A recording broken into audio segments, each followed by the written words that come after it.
Assalamualaikum warahmatullahi wabarakatuh. Saya Nabila Nafsyah dari Prodi Psikologi Universitas Al-Azhar Indonesia. Pada kesempatan kali ini saya akan menjelaskan tentang psikologi Gestalt dengan tokoh Kurt Koffka.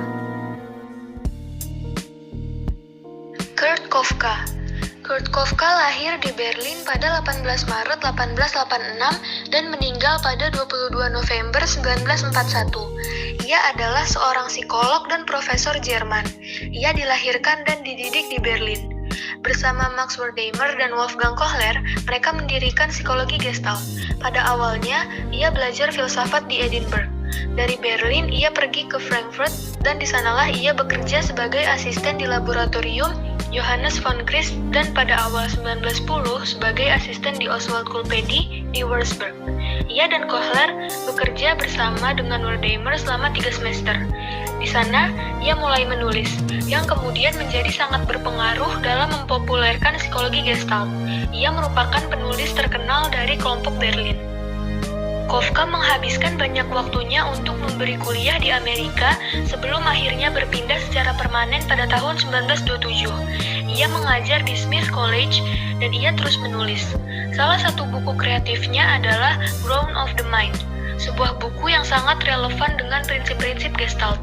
Pada tahun 1925, ia mempublikasikan buku yang berjudul Principles of Gestalt Psychology.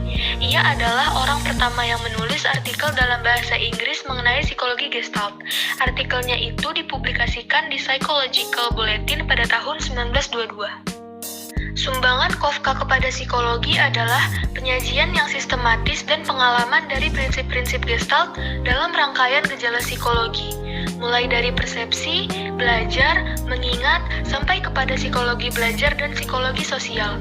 Teori Koffka tentang belajar didasarkan pada anggapan bahwa belajar dapat diterangkan dengan prinsip-prinsip psikologi Gestalt.